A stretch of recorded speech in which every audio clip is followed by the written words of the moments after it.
Hey everyone, welcome back to another episode on the podcast. I am super excited to share this one because it is with one of my good friends and one of my brothers in life, Jamie Patara. Jamie is a breathwork and sound alchemist, and what that means is he does a whole heap of events with his talents of music and instruments, and honestly, he plays like so many instruments. I've had the pleasure of performing beside him. I was DJing, he was performing, and his sound experiences are just crazy. I'll play a little bit before the episode starts.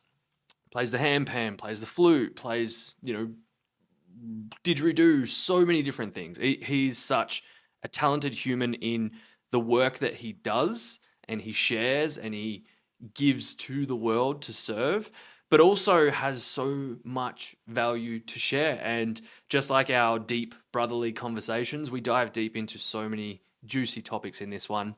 The main premise was becoming a high value human, and in particular, a high value man in society, in your life. The benefits that it brings with it. Don't be scared off if you're female. This is also really powerful for you too. Embracing personal growth and knowing that with that comes a lot of discomfort. And I know that might scare people away from personal growth, but that's where the breakthroughs come from and where you evolve. We talked about solitude and how that facilitates finding the answers within, and sometimes people are reaching so far externally all the time and to other things that sometimes we need to learn how to sit in stillness. We explore masculinity, we redefine it, or our definitions of it, how you can balance the masculine and feminine within yourself so that you can live your purpose and live your life without being swayed too far one way or the other. The power of sound therapy on the mind and the body, and it's pretty crazy what this can do for you. Living in your purpose, and so much more. I really enjoyed this conversation. It is like we were just WhatsApping each other. Well, it'd be a long WhatsApp, over an hour, but it was just such a fun conversation between brothers, and I know it's one that you're going to get so much value out of. So take some notes, and I hope you enjoy. Before we get started, I want to say a big thank you. Last episode, I got on and shared that I'd been sharing the clips from the podcast on all the different social media platforms. Thousands of people liked and viewed and shared on Instagram, Facebook, YouTube Shorts, but in particular on TikTok. We have received in 2 weeks over 1.3 million views. Absolutely wild. Last week it was at 200,000, and I'm like, oh my gosh, like this is just wild. Like to be doing something I love again, coming back into this space, questioning, are these messages really good or whatever? But don't get me wrong, I know that they're good. But to have that many people receive these messages that were in Amadou's episode or in Jem's conversation or in Simi's is just really, really beautiful. And man, I can't believe it. So I'm very grateful for all your support. If you're not following already, here's all the links. It's Carlo_Cirillo and The Conscious Podcast. You can go check it out. You can see these little clips and you can share them as well. I am just absolutely loving this journey and being back into podcasting. There's so many great conversations that I've had and I'm going to have in the future. So I'm excited to bring you along this journey. So again, thank you so much. If you ever want to connect with me, please go across to my socials and just say hello. I have some exciting things coming up too, like my program, community and membership, which I'd love for you to check out if it resonates with you. But until then, enjoy this episode.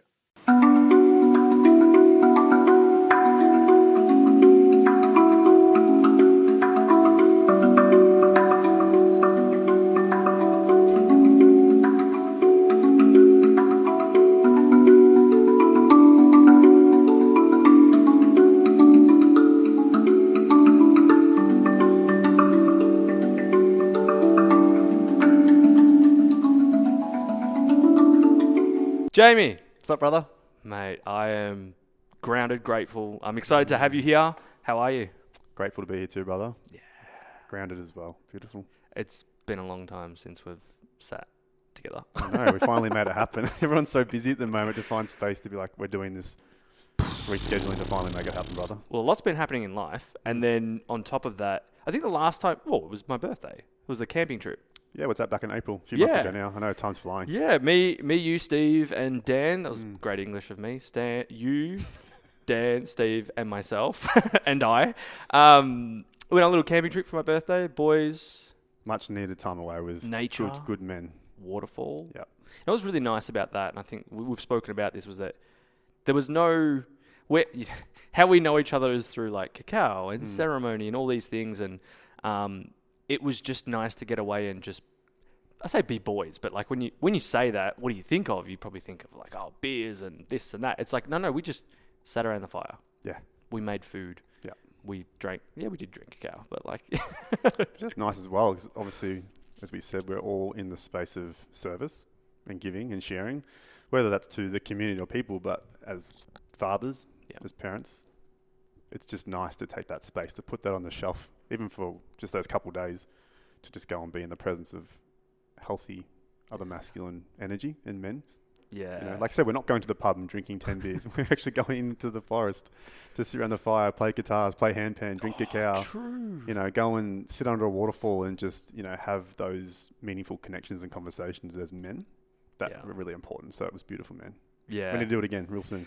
Well, I was just about to say, I think we're due for it again, but we've got Dan somewhere, Steve somewhere. We're here. We're holding the fort down in Melbourne. You're holding like 6 events per day, so we're on the opposite sides of Melbourne, but not really opposite. We're kind of in the middle. You go both sides. I know, but all the shop. I think it was really nice that because we've spend a lot of time holding space for others, to just be was so nice. And we still were holding space for each other in the light sense of holding space, but it was just, I'm here to listen. Yeah. Like, we're not trying to fix you. We're not trying to do this. And obviously I was going through some shit at the time. We all were. I think we all were. Yeah. we all were. We all ended up discovering that, when we sit around the fire and you just chat about it, and like, remember it started raining, we put the marquee over the top, and it was well needed. It's probably something that I haven't had in my life a lot. Like, I've been part of different soccer teams and whatever, and when did we ever do something like that? So it's nice to have brothers in my life that I like, appreciate that connection as well, and that depth. But this podcast isn't about that trip. I know, it's nice to we're going straight in with something beautiful to start with. Connection, brotherhood, depth, holding space for each other. I love it. Yeah. I known you for a long time in terms of online space. I'll be honest, the first time I seen you, I was like, this guy looks a bit fucking, how you going? But I was... Elaborate on that. Well, I don't know. It was just like who the fuck's this guy? Like, type thing. It was Where's he come from? Totally judgment. And it was just like, you were doing breath, you were doing sound. Maybe it was the cacao as well. I think it was the cacao. Because of Dan, that whole thing. And I was always like, Dan's my friend, so fuck anyone else. And then once I got to...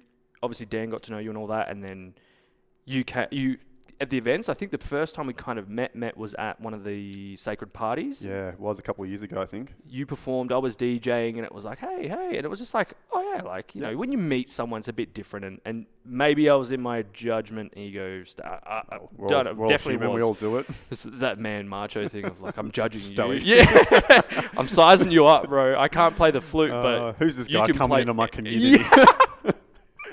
And we got to know each other, and I'm pretty sure it was like the last cacao party where you were just like, how you doing, man? And I was like, bro, not good. Like, this is happening, this happening. You're like, man, I can relate in this.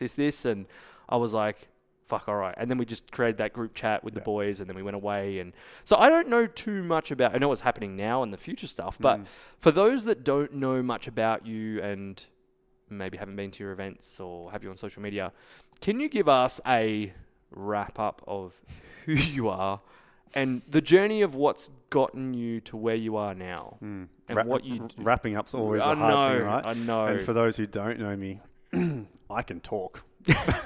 I've always got to mention this at the start when I'm speaking in front of people at my events. I'm like, I swear I'm going to keep this one like dialed down because I know how to just keep talking. But I mean, for those who don't know my story, I get asked often, like, how did I even get into this work? Like, what's led me to where I am now? And I would say it's... Hang on, what do you do now? Let's start with that, because then it'll bring context, yeah. So predominantly, I'm a sound healer and a breathwork facilitator, space holder. So I run a variety of different events with breath and sound, collaborate with people running other energetic modalities. I run retreats. I've worked in men's spaces and men's events. I've worked in ceremonial spaces, plant medicine ceremonies, lots of different sort of varieties. But today, fast forward, I am predominantly working with breath and sound. Yeah. So I'm based here in Melbourne, obviously, running most of my work here, but I also travel all around the country, different states, and some international now as well, which is really cool. Beautiful. So tell me how you got here. How did I get here? This roller coaster, beautiful ride to get from where you were to who you are now.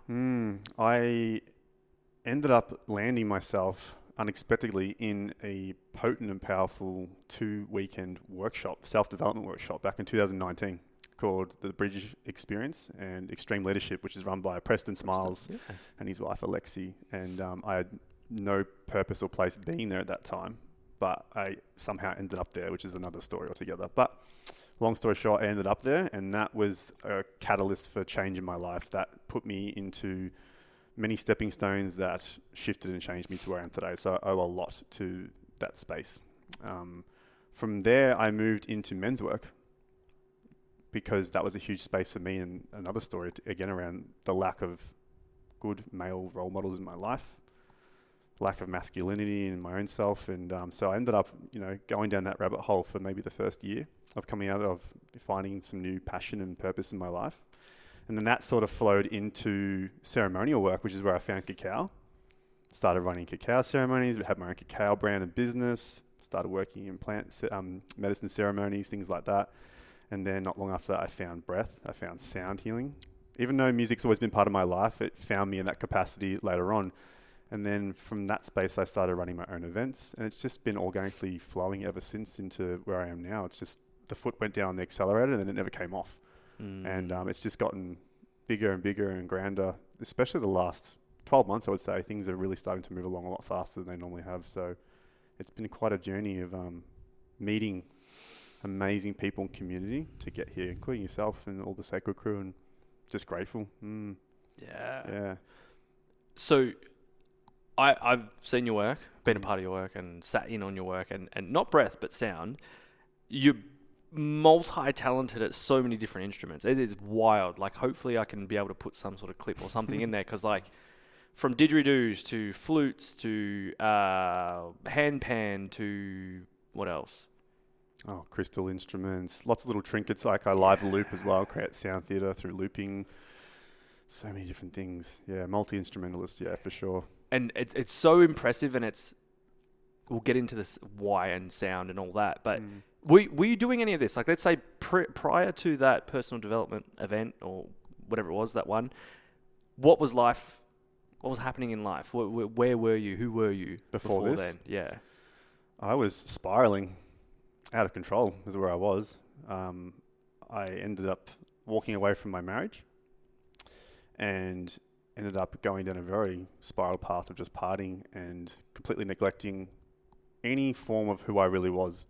So I was not in a good place before that at all, which is what led me to go into that workshop. But in terms of like, where did all this musical side come from? I've always been a musician. Like, even when I was a teenager, I started playing guitar. I was playing in bands. I was touring around as a teenager before I was even 18, which was really cool. So I've always had a love for music there. But like I said, it was never at the capacity that I'm sharing it now. Awesome. And what made you go to that event? Like, what? It's my sister. Yeah. Yeah, my sister, who I'm very, very close with. She was looking at going to the event herself. She couldn't go in the end because she was pregnant. She's like, she knew I just ended a relationship, and it was a really crazy time actually, because the relationship that I got out of, there was the closing of that chapter, but it was at that point in time that I actually allowed space for me to grieve the end of my marriage, because when I left my marriage, I went straight into another relationship and took no time to close up and find any, peace in that. And so I went in straight to another relationship, and then that relationship ended, and I then grieved the end of not just that relationship, but my whole marriage that I was in, with my ex for like 12, 13 years. I was in such a heavy place, and my sister's like, I think you should go there. I think you should go to this thing. And at that time, I was like, I looked at it, I'm like, no way. I'm like, I actually had plans. I'm like, I'm going to, I think it was Derby Day I had booked.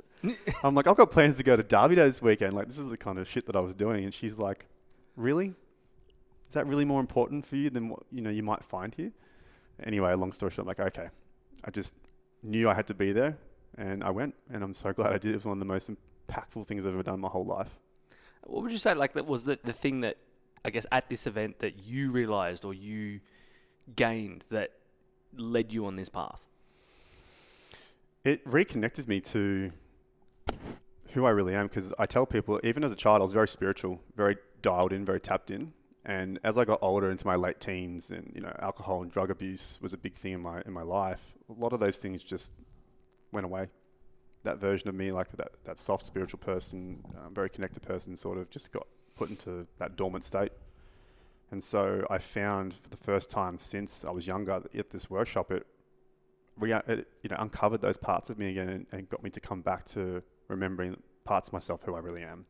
So it was really powerful for me in that regard. Showing me community, showing me that there are other people like this, showing me other avenues and ways of how to deal with life, because I've never shown how to handle hardships or trauma or pain in the way that I was being showcased or shown in that room. And through activities and what was happening in those rooms, also brought things to the surface I'd never even thought about. You know what I mean? Different ways of how I viewed myself, what I've been running from, values, belief systems, self-limiting beliefs. Really powerful stuff that, even though it was being showcased to me, I still was confused around what it actually meant. But I knew, I'm like, whoa, there's something here. And there's this thread. And so I just kept pulling on the thread. I'm still pulling on the thread today. It's still there, just in different ways. There's different threads now. Now there's a whole array of them. And I'm in this space now where I'm so curious around when these threads appear. I'm like, where is this one going to take me? Because I know now, on the other side of all of these hardships or lessons of growth and expansion, there is an upgrade. And I've found this to be the finite truth for my life. So now when I see something that's going to be uncomfortable, it's going to require an input, and it's going to require me to stretch, I know what's waiting for me on the other side. So I lean fully into that now and pull on these threads with a lot of curiosity. Whereas before I was like, I don't know if I want to go there, because I was so scared to look at my shit, my shadow, my pain and my trauma, whatever it may be. So that workshop was really the first step in me being like, get out of your fear and take that step, grow into the man, human being, and person that you can be. Yeah. And I feel like, whether you call it the sliding doors moment or like the spiritual awakening or the awakening or many things that people con it to be, is like it was a moment where I know I've had that myself, where it was like I am living life, but it may not necessarily be living as the person I can be.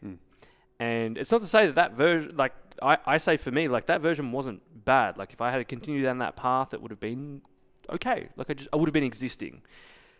Now, and you talk about these threads, and it's like, I know that feeling. And even now, like, because I've been a coach and mentor and I help people through this and discover things, I'm curious, but I'm also like, how many do you pull?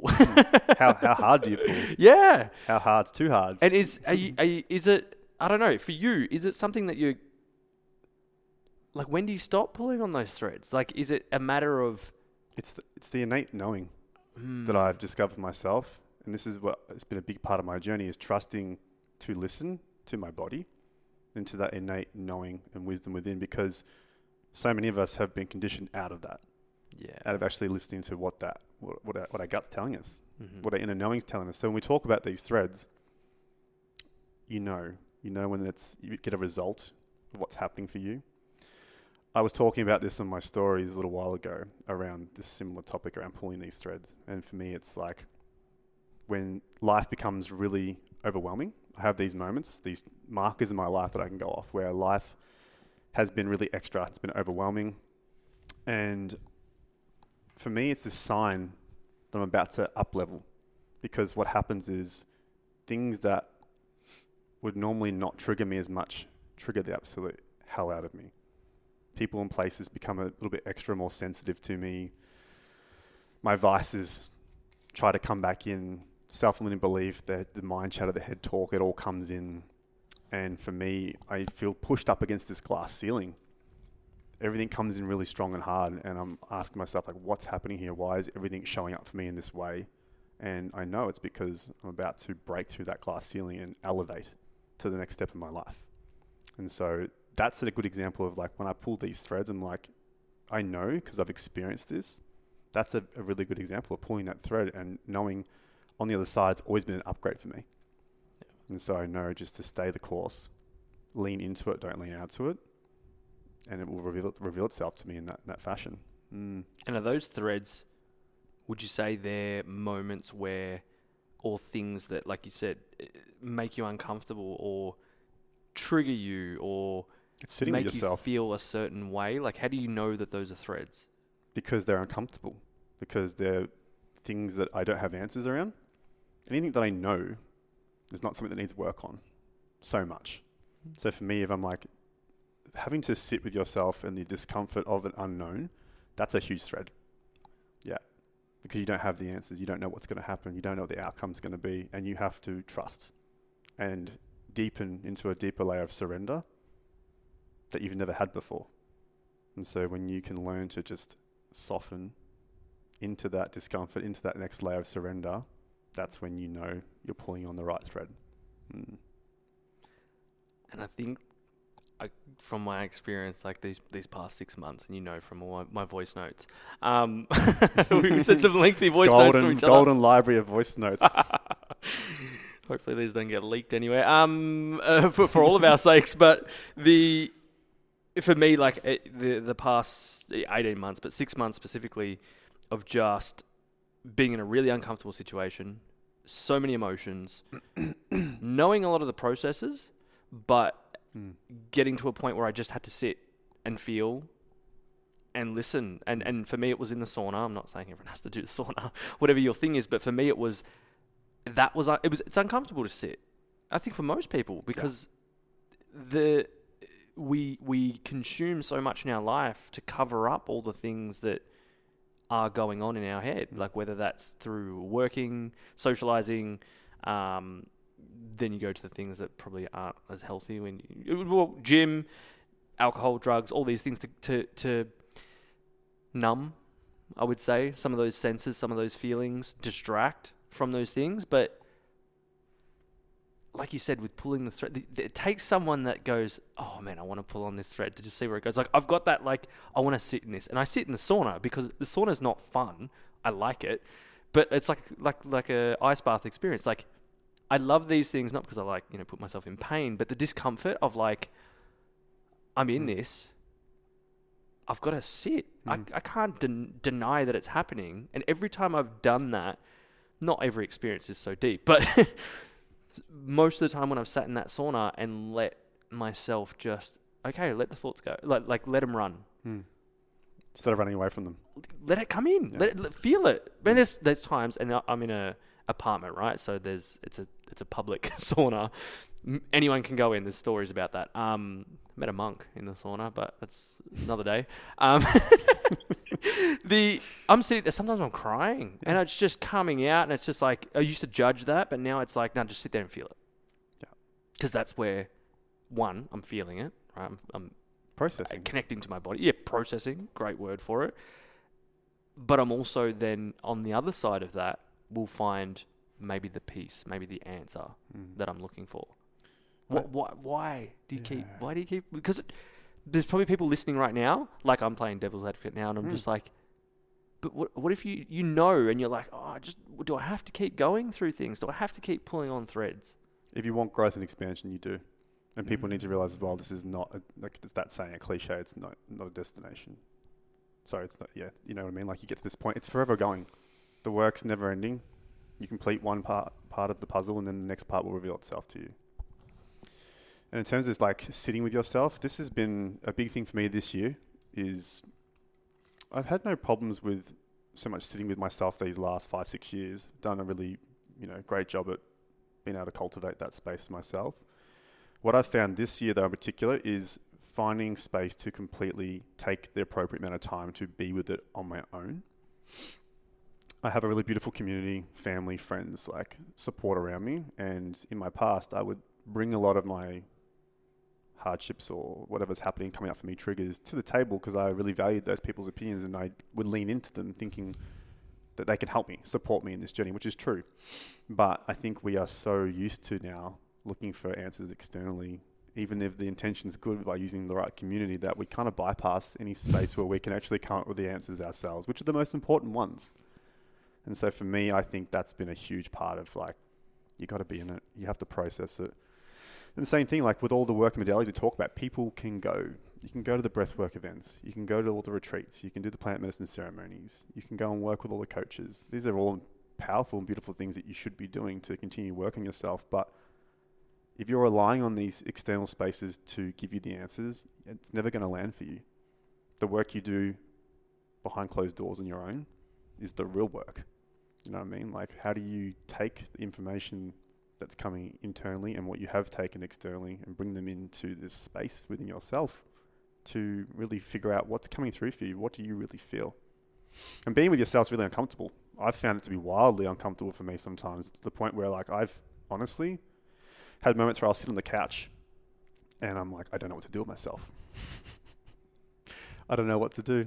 And it's because you can't run away. And I've found, particularly with men, this is the space as well that we're growing into, where because we've been distracting ourselves and numbing ourselves out with not so much like a past, yes, like I numbed myself for years in drugs and alcohol, and that's a whole different thing. But when we talk about numbing ourselves out with work, with events, with our children, with our partners, all those things, it takes us away from our work, our work that we need to do internally. And so for me, I've found now, when you get to this space where you allow yourself to fully sit in it and feel it, you can't run away from it because it's in your body. It doesn't matter where you go, it's there with you. And some days when it becomes so intense, you're going to wake up and it's going to be laying in bed next to you. And when you go to bed at night, it's going to be in the shower with you. It's going to be in the car with you, wherever you are. And some days it's going to be really confronting. You're going to need to just kick out a chair and say, sit down and be with me. And you just got to be with it and process it in the fashion and time frame and way that feels good for you. From that experience I shared before, it's like I trust that now. Before it was like, who can I search to?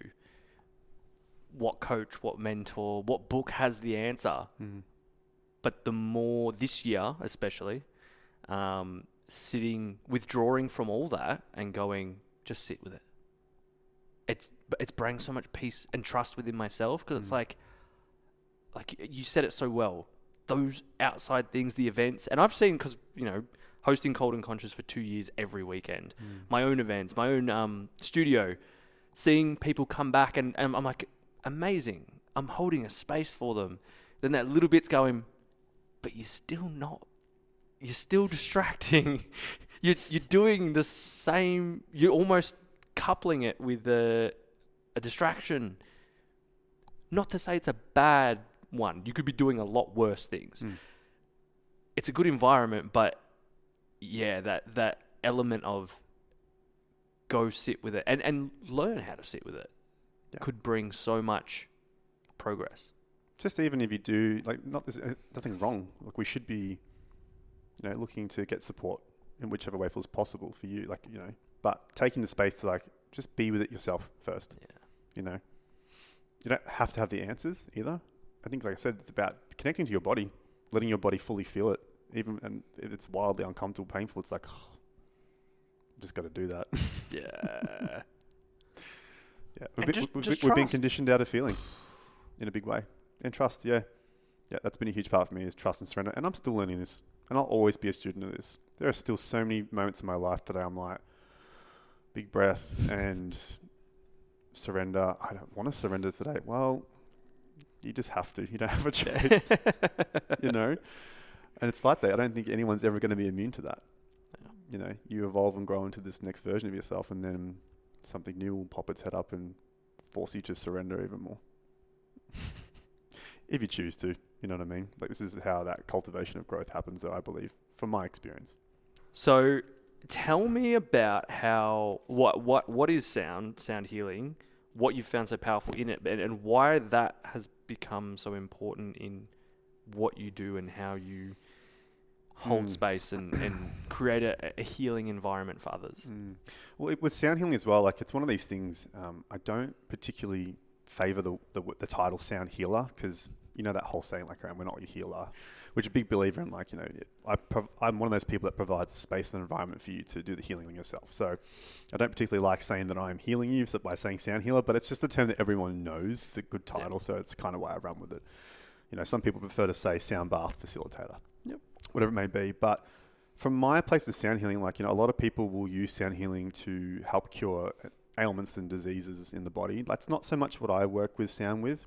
For me, it's creating an experience that takes people to altered states of consciousness, really, through using it as a bridge to connect the other modalities that I use. So, for example, one of my biggest events, Mana, is a cultivation of spinal energetics, breathwork, and sound.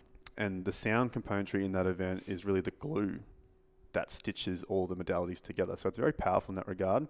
And the types of tones and frequencies and vibrations that I do use are curated in a very particular way from my end to help invoke and bring forth different emotions. So for me, there will be elements of my sound that are very earthen floor, very shamanic, tribal.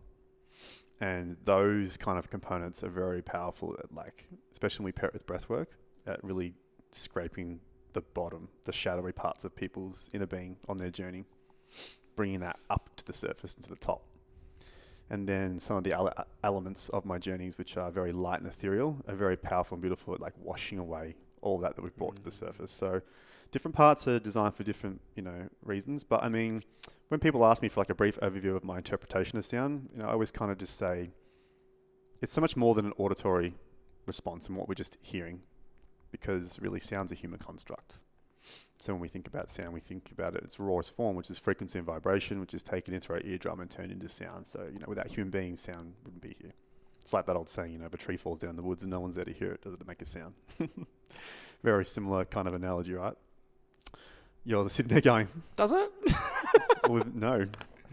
What do you mean, no? Well, if no one's there, if there's no human being there to hear it, the sound doesn't exist. It's the frequency and vibrations there. Yeah, I was going to say you would, even if you couldn't hear, you would feel it. Yeah, okay. You know what I mean? But there's no actual sound. So I really invite people to revert back to its purest form, like in frequency and vibration, and how it permeates the body. Because that's what it does. It's getting into the tissues, into the fascia, into the cells. It's like an MRI. It gets right into your body. And, when we talk about the human body, all the tissues and organs that we're made up with, all the cells and atoms in our bodies, they all have a frequency signature. And we think of the body as a well-orchestrated, band or an orchestra. When they're all playing together in harmony, in key and in tune, it sounds beautiful and it all flows. So if you think of the human body like that, but if you take one, like the violinist out of the orchestra and put him out of tune, the whole thing doesn't sound very good. So through the human body, when we experience unease or stress or sickness in the body, some of these frequencies that we emit fall out of alignment and into dissonance. And so the body then this is where disease comes from. And, the premise of sound healing is how can we take particular frequencies and vibrations to help bring you back into a state of coherence and resonance. So it is powerful in that way. And I always mention at my events and I always like to touch on cymatics, which is a science of visually seeing sounds. So for those who don't know what cymatics is, it's when they you might have seen it, they take like a bass frequency, for example, and put it underwater. Yep. And you see the geometric shapes that get pulled in water, right? And you change the frequency again and the shapes change again. It's this perfect sacred geometry. And so the same thing is happening inside of our bodies. Like, not only are we made up of 73% water, but again, talking about it on a cellular, quantum level, it's pushing and pulling us in different ways. And, different frequencies and vibrations have the ability to do that to us. So it's very powerful what you can imagine is happening inside the body while we're utilizing sound. It's the same thing when we talk to people with tone. Like when someone speaks to you negatively, how does it make you feel? It's pushing and pulling you. Like that coming out of your voice, that tonality is having an effect on your inner being. And the same thing when someone speaks, really kindly to you or with a really excited voice, it does the same thing. It's able to change and shift your anatomy as well, not just your emotions. Yeah. It's so crazy because like I've gone down the rabbit hole of like then how they change the music to its different frequency to then affect you. And I notice it because you can use it in good ways for yourself. Like I use certain music in the gym because it will get my state going. Yeah. Then, for example, let's use a very basic example here. If you're listening to certain music before bed at a time when your brain, your consciousness is taking in all the messages just before that sleep state, it can affect you. You're more receptive to it. In positive or negative ways. Yeah. Even the words that are in certain songs and stuff, like, yes, the vibration, but the sound, the is specifically the words in it too, is like, when you become aware of it, you go, wow. I guess there's why in some cultures, why particular words have certain power on them, because when they're actually spoken, the tonality that comes out with them is meant to, have an effect on the body. Which is why in some cultures, like some of these words are hidden because of the power that they held being used. Whereas in the Western society, it's just say anything. And especially in Australia. Oh, yeah. That's a whole different ballgame. Say anything and there's no limits on what you say or what you call someone. It's 100%. just... And it could mean two different things depending on how you're saying it. Interpretation. Yeah. Tonality as well. So with would you say there's... what is one thing that you've realized with sound that's just been like blown you away? I would say like being able to witness it in my work is in, looking at these modalities that I do use, like breathwork, is powerful. But when I pair it with sound, watching, not even pairing it, even when I just utilize sound, if I just do sound sessions, watching at how it changes and shifts people, not only on a physiological level, but mentally and emotionally. Having people come out of those sessions and sharing these wild experiences around what they just saw, witnessed, where they went to, the downloads and messages they had, blows me away. It never ceases to amaze me how powerful, like having me being a conduit for those instruments and those frequencies and vibrations is creating an impact on someone's, inner and outer being. So powerful. So I'm just in awe of it. Yeah. It's wild. It is crazy. And I love it. Yeah. I love it so much. Like people who watch me, like I'm like a little kid when I get my instruments out. They're like, you just love this so much, don't you? I'm so grateful that this is my part of my job. Yeah. And I've got a drum, a medicine drum, and I remember sitting in ceremony and having, this was before I even knew like the sacred team and all that, and having drums over me and just being like, whoa. And that's the reaction people normally get when you go over them with something and they're just like, I love watching the reactions of people's bodies when I take particular instruments over them.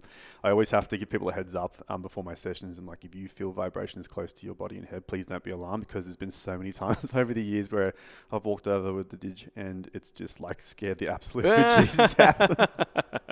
So, but watching them though, like if I walk around at the end with a rain stick, something gentle, watching people's facial expressions like move and change and their bodies react. Yeah. Especially like when we talk about, events with spinal energetics, the body's already so activated. If I come across like a group of people in a spinal session with the dig, it's like watching the energetic Mexican wave. The bodies just go, they move and go crazy across the floor. So it's quite incredible what these vibrations and frequencies can do. And it's crazy to think that like this isn't something that we've just discovered now. No. These instruments, these sounds, the whole vibration and using that in spaces to heal, benefit people. That's been there for thousands of years. Yeah. It's like a lot of things that we're coming back into now. It's just rediscovering. It's not new at all. Yeah. The most powerful things are the ones that have always been with us the whole time. They're not new. It's all the new things that have been cultivated that are removing us from who we are. And it's the ancient things that are bringing us back into remembering who we are. Yeah. And it's like I have this app that's just binaural beats. Yeah. And I've had that for years, probably like 4 or 5 years. And that's what I meditate to. There's no spoken word or anything. You can choose a different vibration or binaural beats or whatever. And I found that for me, it just puts me in a zone. Now that I'm thinking about it, it's like, well, no wonder why. because it's changing the states in my body so that I can access different points.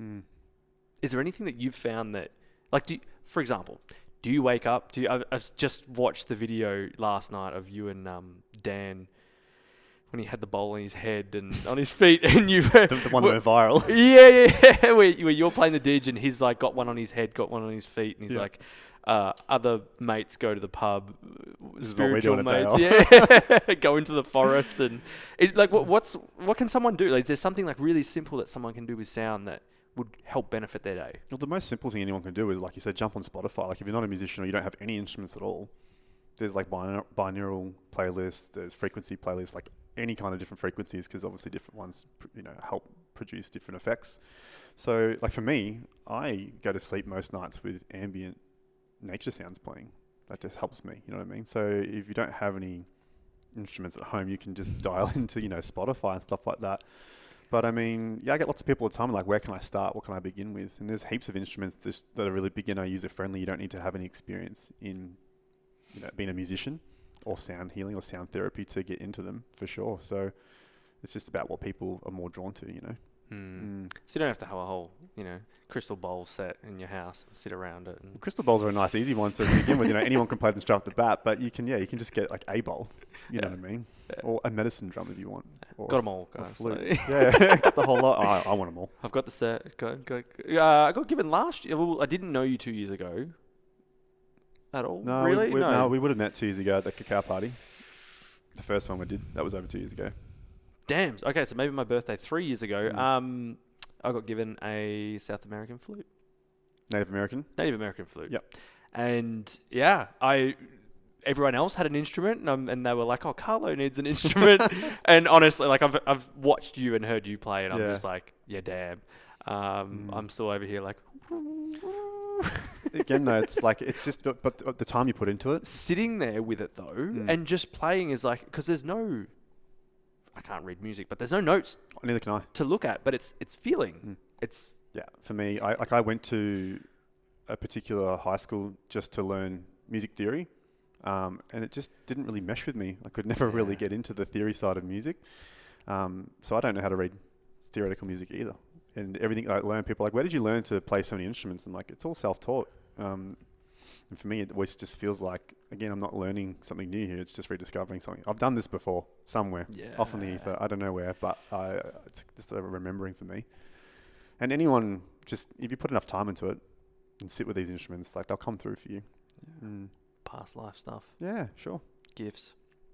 And some people, I guess, are more... Well, everyone's attuned to different things and can pick them up. Like, the way you play instruments and all of that, like, is just incredible.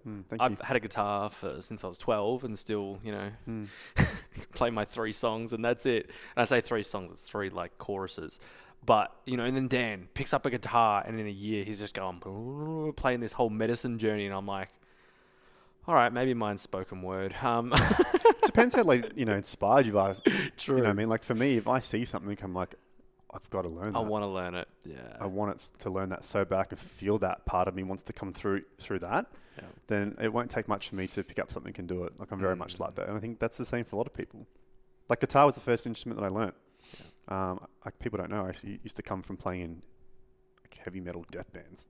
Metal bands. Like very different to where I am now. But I don't utilize guitar in my sound sessions now. Not to say that I won't, but it's just, things come and go. Yeah. You touched on right at the start, masculinity and healthy masculinity and something that you've been stepping into more. What is masculinity to you? Masculinity to me, it's a great question. And I think from the outset, the obvious ones, it's, strength and being a protector and all those things. But I think at the core, for me, masculinity is purpose. It's clarity. It's knowing a man to know who he is inside and out, from the top of his head to the tip of his toes. I think really knowing what his purpose is, what his place is to do, what his work is, that for me is masculinity. Like, yeah, amongst many things. How have you been able to step into that? Well, like I said, when I came out of those workshops in Preston's years ago, the first thing I moved into was men's workshops, because some of the incredible men that I met were stepping into that work and creating that space. For me, growing up, I had this huge story around, I had like my dad, he was around, but he was never there. So I never had a father figure. Never had a man or healthy men, role models in my life to show me the way, show me what a strong man was, how to navigate myself, how to navigate my emotions in that space.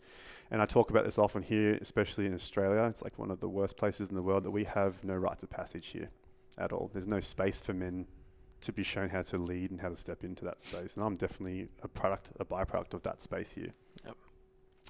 And so, being in that work with other men was really powerful for me, showcased for me what I'd been missing in a brotherhood and connection, and where my undoings had been and how I had been lacking in showing up as a healthy man in my life, in relationships, in friendships, as a parent, as a community leader, all these different ways. And so that's how I got started into it. And I'm very proud of the work that I've continually done on myself in many ways, including stepping more and more into like that masculine space over the years. But this year in particular, again, I feel like there's been a huge thread again for me in how I've stepped into that space. And, we talked about when we went away as brothers on our camping trip, and it's so beautiful that we can have a space where we've got healthy men who know how to remove themselves from society for a period of time, because it's important. We need that as men to be in the company of other men. There are things that we can cultivate, share, learn, and have in that space that we can't get anywhere else at all. And like you said, when we were together, we got that opportunity to just be soundboards without trying to fix anything, without trying to minimize anyone's experience, just allowing that space for me.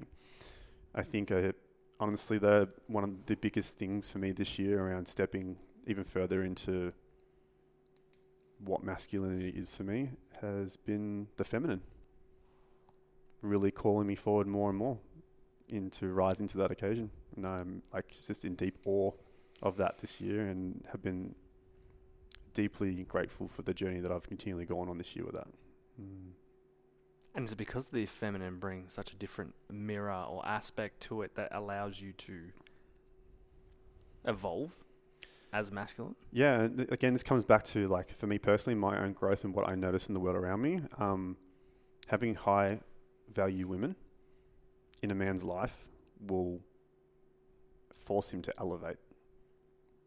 When you get more clear on the human being and the man that you want to be, how you want to show up, those things just start coming in harder and faster. When you find a really good why and reason, and again with the feminine, when you find a beautiful, high value woman in your life that you've never experienced to a particular degree before, that will bring you forward in your masculinity more than anything else ever has before. Now, I've definitely experienced that more than ever. What's a high value woman? Well, I think that they're...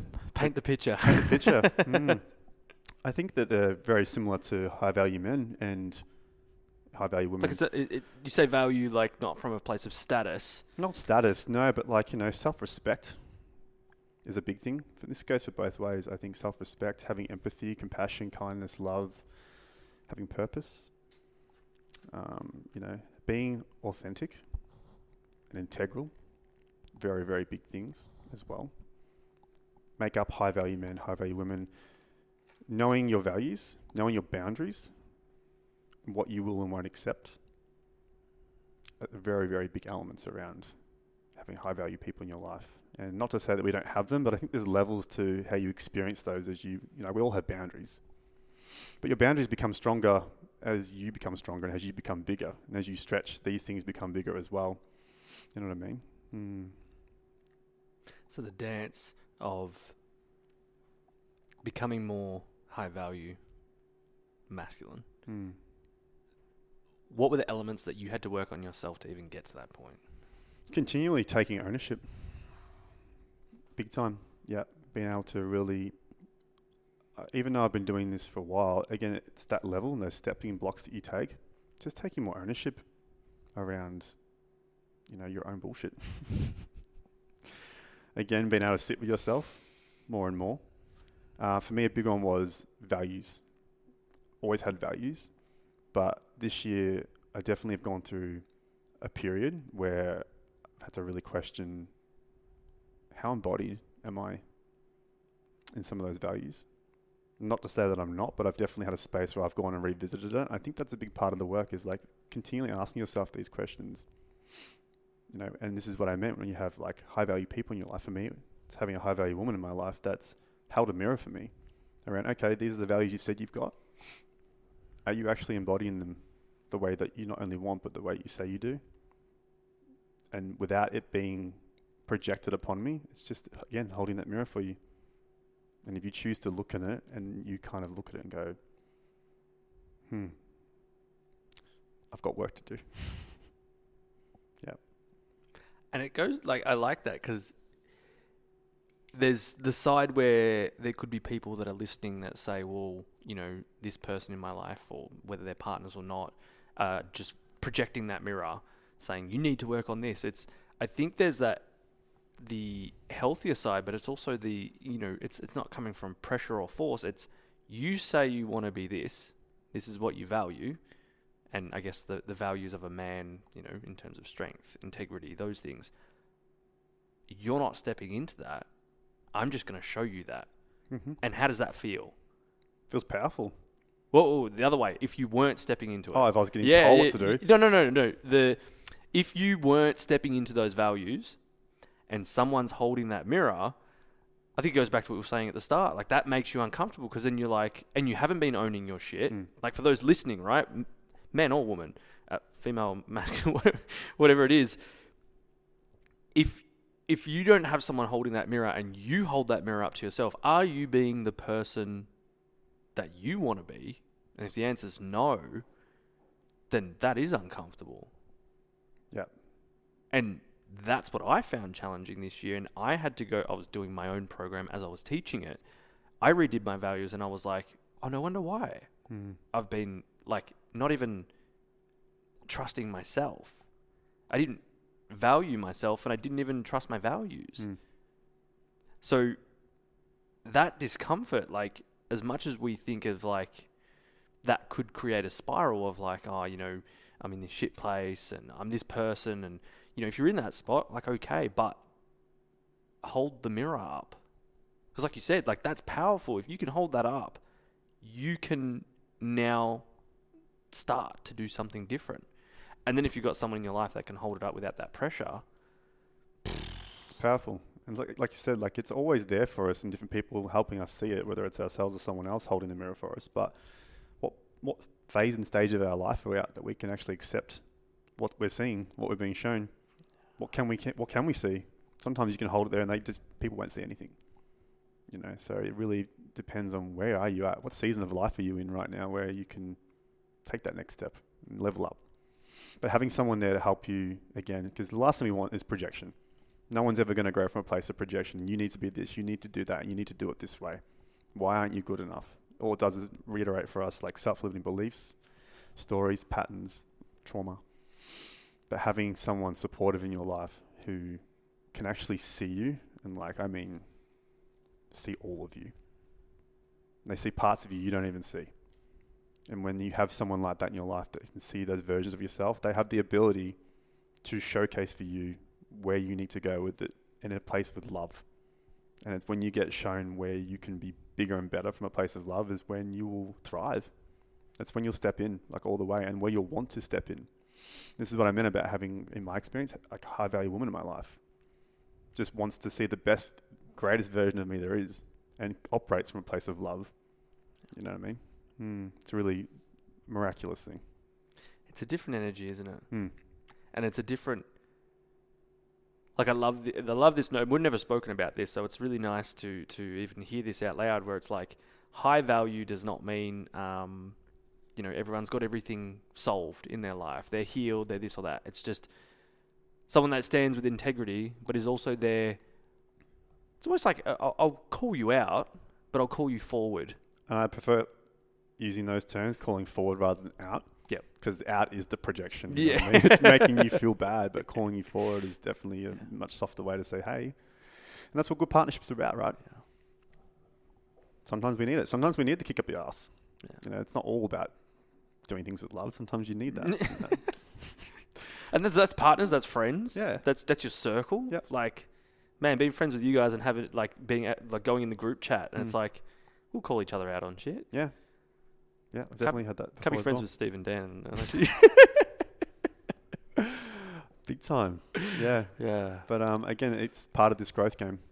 Yeah. You know what I mean? And not taking it personally. And again, just putting your hand up and like, okay, like I want that growth. I want that expansion. I want that upgrade. I want to be the better father. I want to be the better husband or, you know, partner in this relationship. The way there is, you know, remaining open, surrendering, being a student, listening, you know, not being overly attached to outcomes. There's so many different facets to this. And yeah, a big part of it is like allowing people to come in and help show you that stuff. Sometimes it's going to be uncomfortable. Sometimes you're not going to like it. Sometimes it's not going to be received well. You know what I mean? And it's about how you respond and react to it every time. That's going to be the power in it. You know? Sometimes some of the things we can't change, how they're going to happen, how they're going to arrive. It's how we respond to it. Because the only thing we have control over is our own internal landscape. It's the only thing we have control over. We can't control anyone else, how anyone else feels, what they're going to do. So whatever we receive is how we're going to respond to it. You know? And continually practicing that is key. And that takes time, and that's an ongoing journey on its own as well. Yeah. I think if you're listening to this right now, anyone or watching on YouTube, the fact that you're listening to this right now, like you've got some sort of awareness. Yeah. I love that you admitted before, because I love doing this, is that I still got lots to learn. Yes, I may coach and mentor and hold space and all this sort of stuff, but this is why we went into the nature. Yeah. Like, I need that too.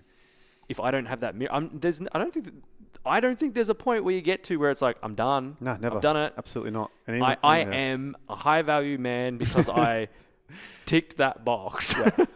I think integrity, I think values, like it's never ending. Well, This has changed my whole scope on personal growth and personal development, which was the you know, you can call it the spiritual path, you can call it this or that. Whatever this journey is the journey is continuous. And because I thought it was like you get to the mountain and that's it. You get to the top. Yeah. That's what a lot of people believe. But it's like peeling back the layers of the onion that has no center. You're just constantly always peeling back layers. Just keep pulling the thread. Keep pulling the thread. And like I said, like being a high value man, if you want to be a high value man, do your work. Keep doing your work. And more importantly, do it for yourself. Don't do it for anyone else. You know, if you do it for someone else or anyone else, it's never real. So I think a big part, putting our hands up and constantly owning our shit, letting our ego be put on the shelf for just a moment and being like, I've got more work to do. It just opens up that space and like, it's okay. Yeah. So you said that, you know, for men, it's about continuously doing the work. You're someone that's been in the work, shared the work. Where can a man that's listening, thinking, or woman, let's stay with the men. I want to be a high value man. I want to work on myself. Where does someone start? Starts with self first. I think around, like you said, that space of sitting and assessing, where am I right now? What season of life am I in? You know, am I happy with where I am? And then really listing all the things, relationships, community, purpose, business. You know, if you're in a partnership, whatever it may be, like identify where are you? A lot of people don't even know where they are. They're just aimlessly wandering through life. Biggest thing with men, there's no purpose. We're out there in the world. We're putting one foot in front of the other every day. But where are we going? Nowhere. And really fast. And so I think the biggest part in doing your work is to really sit down and be open and honest and assess where are you right now in life? What season are you in? Where do you want to be? And look at the gap between them. Then finding how you can close that gap. Who else is doing the things that you want to do? Who else is living a version of their life that you can see yourself living? What other high value men can you see in life that inspire you? Because they're around. You know, they're definitely there. It's like any kind of situation, like surround yourself around the people, the energy, the places, environments that are going to support your growth. You know what I mean? So, of course, I would say knowledge is power. There's so much good free resources out there today with podcasts and books and social accounts that, you know, really help people to see where they can grow and expand, men. And of course, then there's bigger work, you know, there's plenty of people we can go and work with and do all this work in retreats, coaching spaces, workshops and things like that. But yeah, I think that would be my biggest piece of advice, would be self-assessment. Again, this comes back to sitting with self. Men want to step up, don't immediately go and look for it externally. Don't look for someone else to tell you how to do it. You know, take that space first for yourself and really find out, where am I at? Because when we do it, we just get caught in the you know, the cycle. The mundane. The thing after thing after thing. I've got to go to work. I've got to do this, and whatever it is on the weekend, I've got to keep missus happy and this and that. Or if you don't have a missus, like searching for missus. Like it's. I've even said about this year. Like it feels like this year went like that. Like there's been a lot. It's been full, but it's also like if you didn't sit with it and you didn't acknowledge it, it would just keep happening. And unfortunately, we do know people and we see people that have been stuck in it and for a long time. And this is where the embodiment integration is not happening. And not just men's work. I talk about this in all my work. Integration is everything. You know, to have an experience or to go down a pathway, knowledge is power, all that stuff I'm talking about. If you don't embody it into your life, it's wasted. You know, how is it being used in your everyday life, in your family, in your partnerships, in your purpose? Like, it's really important to embody it in. What's been one of the biggest lessons you've learnt recently?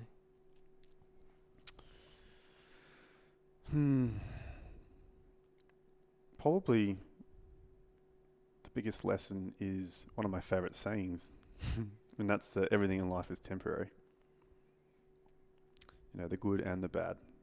So I often tell people, you know, that saying, if things are going really well for you in your life, you know, enjoy them and ride them, because they won't last forever. It's just the nature of it. And on the flip side of it, if things are not so great for you right now, just know the better times are on the way.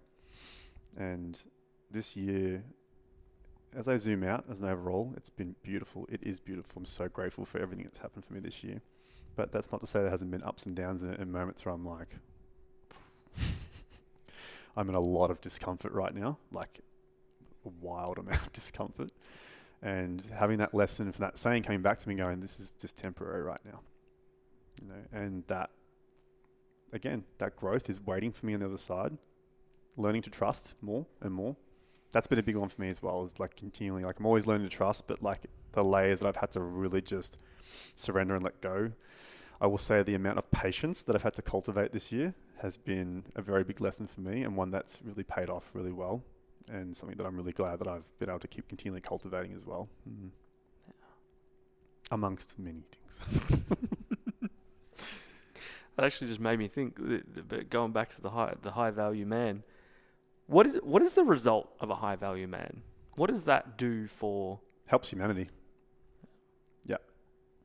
I was listening to a podcast a couple months ago, and in similar topics around, you know, masculine and feminine. And it was a beautiful point that's out there around that, you know, the state of the world that's in at the moment, it's just a shambles in so many ways in terms of this masculine and feminine energy. And a lot of the time we talk about, you know, men have to go first. You know, men create safety for the feminine. And by having more men stepping forward to becoming more high value men, we're helping humanity, because they were saying on the podcast that, you know, the world's in such a state of disarray at the moment, and the only way to bring it back is through men. But they're nowhere to be seen. They're scattered and leaderless. You know, they're just nowhere to be found. Because we look at like society today, we look at social media, we look at like all these men, how they're showing up. There's just such a huge story around how people think they need to look, how they need to show up. You know what I mean? Like we had this whole story around that. We're breaking the stigma around men being so stoic and they can't feel and that they have no emotion. And now we've moved into this space now where we have this whole epidemic of men who have gone too far the other way, where they've leant too far into the feminine, they're getting too emotional and then they're getting confused, like upset and confused because they're like, hang on, to their women, you wanted me to be emotional and available in that space. Now I'm being that. Now I'm too much.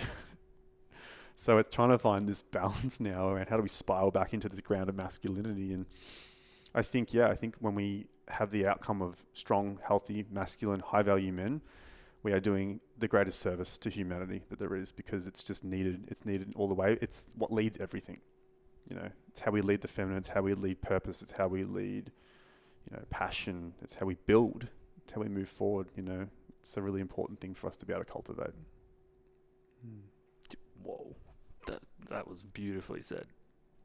And I think that because we do live in this world of masculine, feminine, they need each other, and the masculine is the leader, or the leading part, equally as important the feminine. But that balance has been interesting, and I've definitely felt that in myself, where I've gone most of my life too far the feminine side, and in relationships, in the work that I've done recently, it's been able to, and listening to myself, bring me back into the things that were innate within me, right, and started listening to them, which automatically, like the things we're talking about, is like the values, the things that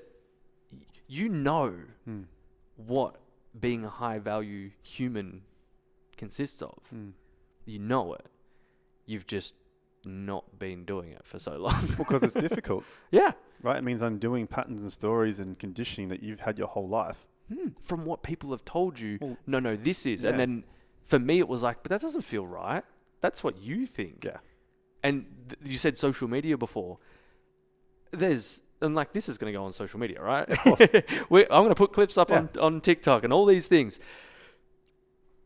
The context of it all is that I've been watching for the past 2-3 years, and where people say, this is being a man, no, this is being a leader, no, this is this, and it's like, is it?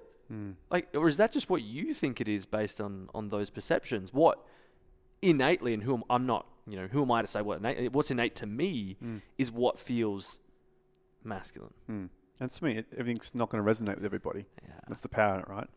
We just take the parts that feel in resonance and leave what's not there for us, and that's okay too. Yeah. But I think there's some of the things we've spoken about are foundational, that are just musts.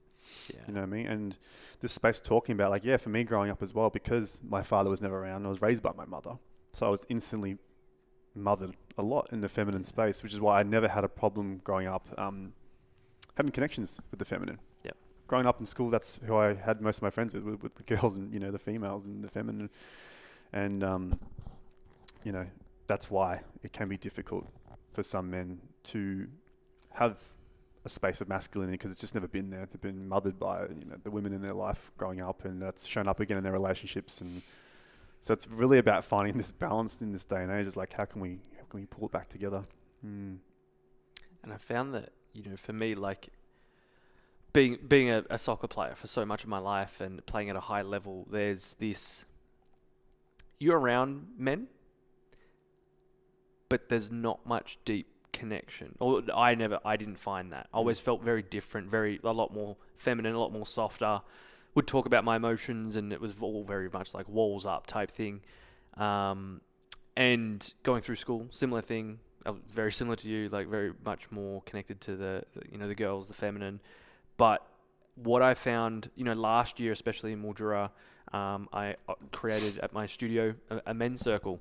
And, it was just a space where you share. No one can say anything back to it. There's no advice. We're not trying to fix you. It's just share. And I thought, because we'd been doing it with, our groups in Melbourne and stuff, I was like, people won't resonate with this. Like, I like this stuff, but I don't think other men will. We all ended up in tears by the end of it. It was just nice to be held. Like, I remember I came back from a really big event in my life, and I was like, I don't want to share. I don't want to do this. I don't want to open up to these men. Like, it's a small town. Like, everyone knows everyone type thing. But I was like, no, I need to be that example of, this is a space to share. Even with you guys. I need to share this. I kept things in for so long, and it's like, yes, deal with things yourself and sit with yourself, but the power of having a tribe, and I'm not saying a tribe of 500, right? There's 4 of us in this group chat. Yeah. If you can find 4 people that you can share with, the support of a brotherhood, you can even, flip this to a sisterhood, of just people that can see you. Yeah. And hold you is just so... I think the people that actually care about you, though, like it's one thing to hold space with someone and listen to them be a soundboard, but when you find those people who actually genuinely care around your situation and who you are and have deep empathy for whatever it is that you're going through, that's another whole other level as well, And I think, like you said, like not having this tribe of 500 people, just finding a handful of, good men in your life to be able to have that space with is really powerful. Yeah. I'm so grateful that we've been able to do that. Like I never would have pictured, even that nature trip for my birthday. I needed that more than anything. Yeah. And, I didn't know you. I found out more about you today. Well, I know a lot. But I was the only one who had a kid as well. Got kids, and I think that's a big piece that was helping to bring us together as well. Well, that's where I couldn't really relate with the other boys, where I was like, that they could come from a place of perspective, but not from a perspective of, but when you have a child, you're a parent, you're a father. It's a whole different thing. And even I'm still trying to walk that, and that's why we were chatting about it on our walked coffee, where it's just like... Yeah, and again, coming back to this high-value man, it's been able to show up so we can show our boys, how they should be walking through life as well, with leadership and with purpose. All the things that we never received. Yeah, and that's been missing for so long. You talk about mirrors before. Yeah. This is it. This is why these conversations are beautiful to have, and they're endless, they're bottomless. We could do it forever, and we will. Yeah. And it's beautiful to be able to give more permission, because again, like you talk about these men's circles that you started. Men are just looking for, not just men, everyone's looking for someone to go first a lot of the time. They're looking for that permission slip. They're looking for someone to get the ball rolling, and that's a big part around what we do. Us having this conversation is that for someone. It's that permission slip.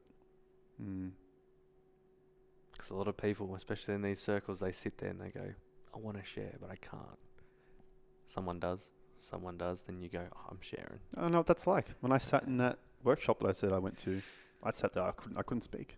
Yeah. Didn't find my voice. It took me a long time to find my voice. Yeah, so helping people to find their voice is a beautiful gift to be able to do. I love that. Showing people their power. Yeah. If you had one more thing that you could share on maybe social media, YouTube, wherever, it was one message that you could share, and that was the last thing that Jamie could put up. You weren't allowed to post anymore. It was one message. What would that be? I think it would be to stay in like that full, authentic, integral self. There'd be so many things to say. I think, honestly, it's a bit of a blend. One would be that statement I said before, one of my favourite sayings around everything in life is temporary. Just know that nothing is here forever, and whatever you're going through, whatever pain you're feeling is temporary. The other thing I would say is, those people around you that mean the most, your family, your loved ones, your friends, tell them you love them often. You never know how long you've got with people on this planet, this earth. I think we take it for granted a lot. Tell the people that mean the most to you, tell them often what they mean to you. Don't hold back anything. I definitely felt that this year, losing a family member, and not that we didn't express love, but it was a masculine figure in my life, my nonno, and I'm big on the phone. Sometimes I almost say it to people I don't know, when you have a random phone call, love you, and whoops. But it's seeing my dad lose his father and how that affected him, and we made it a thing to, well, I always was, but even him to be like, I love you, care about you. That's I think that message, leaving that message to people that no one's time here is guaranteed. How long you're here is not guaranteed. Tomorrow could be the last time you ever wake up and see a sunrise. Could Could be the last time you ever say I love you to someone, see their face. Could be the last time you make an impact on a stranger you walk by giving them a smile. So giving that message to people that, always walk through life with kindness wherever you can, and tell those that mean the most to you. Tell them what they mean to you. And tell them hard and tell them often that you love them. Love you, bro. Love you too, brother. Thank you for the impact you've made in my life in such a short time, and to be able to be someone that I've been able to confide in and open up to, and be the leader a few steps ahead, a few years on your children than me. And it's been so beautiful to hear more about your story and what you do and why you do it. I'm really grateful that I've got brothers in my life, and to call you one of those brothers that, I feel blessed, because I know that not everyone has this depth of connection with people, and, in some ways a stranger a few months ago or so, and to be able to have that and have that support. And I wish and hope a lot of people can find that. They can. Well, I mean, first of all, thank you so much, fully received. It's an absolute blessing as well to have you in my life. And I often reflect on the amount of gratitude that I've got for the people that are in my life. Honestly, sometimes I step back and go, wow, I've got the most incredible community in my life. None of that's an accident. You know what I mean? And so I tell people, again, everything we've talked about today, doing your work, doing the work on yourself, these are the byproducts. You end up being amongst the most incredible people, energy, and places and environments that you can possibly imagine. Yeah. So not a day goes by that I'm not absolutely blessed to have, people like yourself in here. And again, doing the work you do to share the messages like this across the world to make more impacts with people. Give them permission slips, help them step forward, help create change. It's really magical, brother, what you're doing. So thank you for having me. Thank you. I feel it. Last question. Why do you do what you do? Because you don't have to do any of this. You don't have to run 6 events in a day, drive so many kilometers all over Melbourne. Well, there's lots of different facets and angles to that question, really. But I mean, the bigger picture and scope of why do I do what I do? I like creating impact on people's lives because I know what this work and me doing my own work has done for me. I look at where I was to where I am now, and I'm so proud of myself, and I love the person that I've become, this journey that I've taken to become this version of myself. I want that for everybody. Whether it's, everyone's so individual and different and how that's going to look for them, but I know the power in it. I know what that does for a human being, for a soul, what that feels like and where it's going to continue to grow into. I just want to help people go on that journey and find that space for themselves as well, because everyone should get to experience purpose, love, connection, joy, peace, all of these beautiful things at the level that I've been able to cultivate for myself. You know what I mean? And the ways to do that are through everything that we've said today. And so by me trying to create that impact for people to go on that journey and experience life in that way, the way we should, at the highest level that we can, at that elite level, that really means a lot to me. Yeah. So it's probably one of the biggest reasons why I do what I do. I love that. That was so well said. And great to hear. It's always been genuine and authentic from you. Even though at the start I was a bit I love that. Sizing you up. I love that we wait for the podcast for you to tell me. But it starts with competition. For me anyway, it's that little bit of it's the work there again. Yeah. Right? And then it was as soon as we then met, it was why is that there? Yeah. I get that too. That was that mirror, and then now it's collaboration. Yeah. I get triggered by, some of the people that I really admire and look up to and follow on social media, some of these accounts that are really doing some beautiful work. There are things that they post sometimes and it triggers me. You know what I mean? And this might be similar to you. I might have triggered you, but then the power is in stepping back and going, oh, why is that triggering me? Why do I feel this right now? And you'll find out why really quickly if you are doing the work on yourself. And then you can sort of just, again, marinate in that a bit longer, surrender into it, and then find where the stepping stone to up level is through that trigger. Yeah. Definitely. Where can people find you, and what's the things you've got coming up that people should know about? There's a lot happening at the moment. The best way to find me is I operate mostly in my business through Instagram. So my handle is energy_alchemized. You can find me there. Obviously, I'm based in Melbourne. We're closing up the year now, so there's a handful of events that you can still find me across Melbourne. Probably not so much interstate for the rest of the year, so predominantly here in Melbourne. But yeah, you can find me online. I do online work. I do one-on-ones. I'm running lots of workshops. I have other projects coming out in the new year, which are exciting, which are another conversation for another day. We'll get you back on. We'll get you back on. Yeah, but on social media is the best place to find me. Yeah. Awesome. Well, thank you, brother. It's been amazing to hear all the things and to dive deep into this chat. I think it's like, we could talk for hours. And absolutely. It's probably going to be a part 2, 3, 4, 5 scenario. And I feel like it's great to have these conversations. It's so, we can have it in our group chats and stuff, but now it's like we have that. We do the work on ourselves, with ourselves, and then we can come back and share this. So that hopefully, if you've been listening or watching, there's something that hopefully inspired you. Male, female, feminine, masculine, whatever it is, there's going to be something. And if there is something that inspired you or maybe planted a seed for you, come share it with both of us. Like on social media, reach out to Jamie, reach out to myself. I love that. And people have been. So thank you for those that have reached out, and share this with your friends. I think, I know it's, you probably listen to 5 podcasts, and how are you going to share 5 of them? You know what? For me, right, and this is work that I feel is my purpose work to do, just sharing it on your story. And someone might see the title and go, oh, I need to listen to that. And who knows this little thread of right place, right time for someone, and they might listen in and get something really powerful from it. So, yeah, if something has stood out, please, take it on board, integrate, and start becoming a high-value human, because that's, as you beautifully said, that's how we then lift the world and the community around us and the next generation as well. We give them an example and we lead them into being high-value humans as well. So, yeah, thank you so much for being here, brother.